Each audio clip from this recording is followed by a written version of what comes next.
En 1870, dans le cahier de Douai, le jeune poète Rimbaud écrivait « Le monde a soif d'amour, tu viendras l'apaiser. »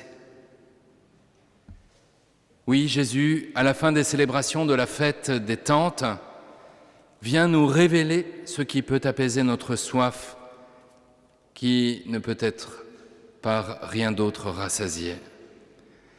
Quelle eau faut-il donc à l'homme pour que ses désirs prennent chair, pour que ses rêves se réalisent, pour que ses aspirations les plus intimes soient enfin comblées?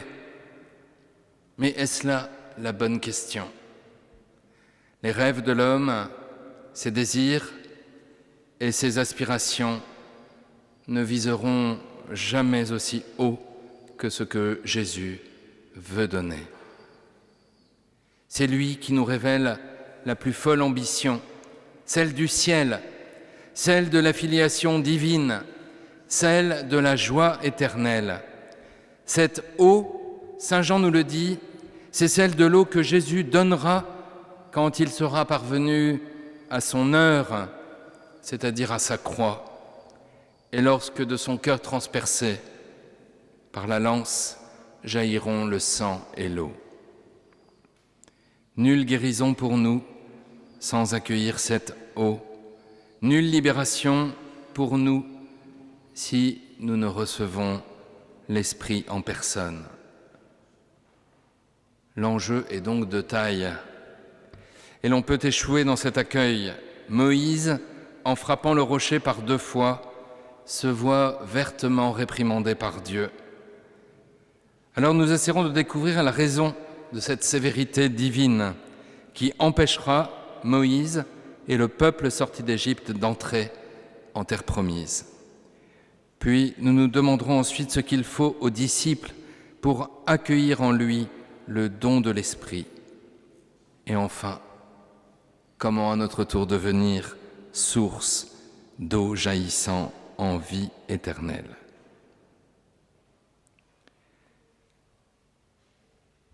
La sévérité de Dieu.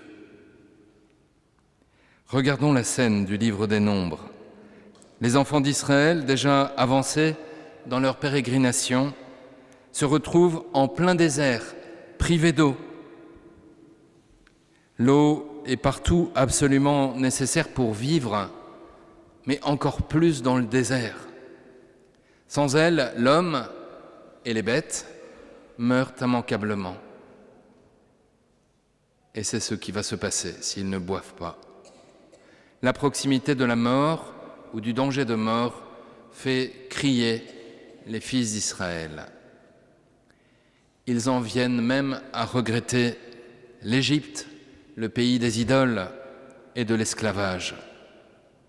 Alors Dieu va dire à Moïse, prends ton bâton et avec ton frère Aaron, rassemble la communauté. Puis sous leurs yeux, vous parlerez au rocher et il donnera son eau. Pour eux, tu feras jaillir l'eau du rocher et tu feras boire la communauté et ses bêtes. Que fait Moïse? Il prend la parole. Écoutez donc, rebelles, est-ce que nous pouvons faire jaillir de l'eau pour vous de ce rocher? Moïse lève la main et de son bâton frappe le rocher par 2 fois. L'eau jaillit en abondance et la communauté peut alors boire et abreuver ses bêtes. Quelle est donc cette faute immense qui vaudra à Dieu cette réaction? Puisque vous n'avez pas eu assez de foi pour manifester ma sainteté devant les fils d'Israël, vous ne ferez pas entrer cette assemblée dans le pays que je lui donne. On a l'impression qu'ils ont fait ce que Dieu a demandé. Eh bien non, Moïse n'a pas obéi à ce que le Seigneur lui avait dit. D'abord, il n'a pas parlé au rocher. Dieu avait dit « tu parleras au rocher ». Il a frappé 2 fois le rocher, alors que Dieu ne lui avait pas demandé de le faire, comme si Moïse mettait en scène le don gratuit de Dieu. Et enfin et surtout, voilà ce que dit Moïse à la communauté.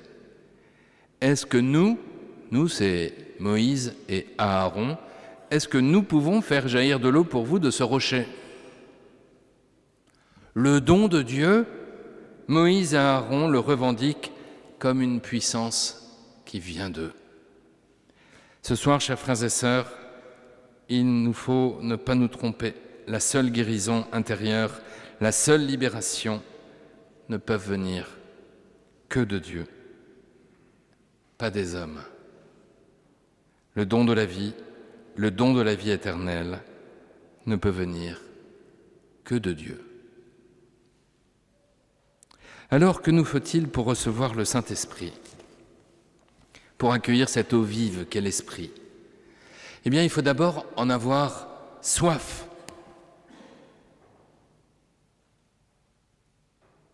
Il faut d'abord avoir su renoncer à tous ces désirs que nous mettons en haut de la liste et qui ne sont que des trompes-la-mort, des trompe-œil d'éternité, alors qu'ils ne sont que confort et relâchement. Découvrir en soi une soif secrète et lancinante, celle qui nous pousse vers Dieu. Saint Ignace d'Antioche l'écrivait magnifiquement. Il disait « J'entends en moi une source d'eau vive qui me murmure « Viens vers le Père ». J'entends en moi une source d'eau vive qui me murmure « Viens vers le Père ». Saint Augustin écrivait, lui, « Il y a une soif intérieure parce qu'il y a un homme intérieur. Si donc nous éprouvons cette soif, approchons non pas avec les pieds du corps, mais avec les affections de l'âme, non pas en marchant, mais en aimant. » Chers frères et sœurs, entendons-nous cette voix, ce murmure, cette eau vive. Nous devons être au milieu de ce monde aride et sans joie, de ceux et celles qui entendent ce doux appel « Viens vers le Père ». Seigneur, ce soir, fais grandir notre soif, augmente notre désir de toi. Pour recevoir l'Esprit Saint, il faut aussi nous approcher de la source pour y boire, boire l'eau vive. Il y aurait beaucoup à dire ici sur ce à quoi cela correspond dans nos vies. Prière, adoration, méditation de la parole de Dieu, mais aussi découvrir l'Église comme une source, comme le lieu où jaillit l'eau vive du baptême et de la grâce, mais aussi, comme nous le rappelait saint Augustin à l'instant, en aimant. Aimer, c'est boire l'eau vive, n'en doutons pas. Voulez-vous que l'eau vive de l'Esprit Saint jaillisse de votre cœur? Mais comment? Jésus le dit, « Celui qui croit en moi, des fleuves d'eau vive couleront de son sein. » Il nous faut, chers amis, porter toute notre foi vers Jésus. Nous ne sommes peut-être pas encore sûrs de notre foi, c'est possible. Bienvenue à ceux qui ne sont pas sûrs de leur foi. Mais il faut alors dire comme un personnage de l'Évangile, « Je crois, Seigneur, mais fais grandir en moi la foi. » Jésus, donne-moi ton Esprit Saint, que des fleuves d'eau vive jaillissent de mon cœur. Voilà ma pauvre vie, Seigneur, transforme-la. Nous pouvons, chers frères et sœurs, devenir un fleuve jaillissant d'eau vive. Si quelqu'un a soif, qu'il vienne à moi et qu'il boive, celui qui croit en moi.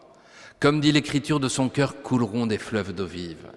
Cette phrase de Jésus peut être lue de deux manières et la tradition spirituelle l'a ainsi fait. En voyant en Jésus la source d'eau vive, c'est-à-dire comme celui qui soufflera le Saint-Esprit sur ses disciples le jour de la résurrection et une fois au ciel, en le répandant sur toute l'Église naissante pour qu'elle soit enflammée du feu de l'Évangile et qu'elle le répande de par le monde. Mais on peut aussi entendre différemment cette invitation du Christ. Celui qui a soif et qui boira, des fleuves d'eau vive jailliront de son cœur à lui, à celui qui vient boire, à nous qui allons boire à cette source.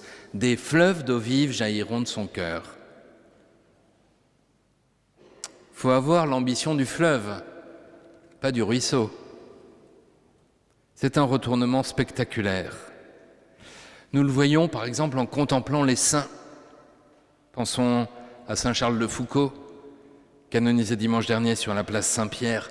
Quelle fécondité immense!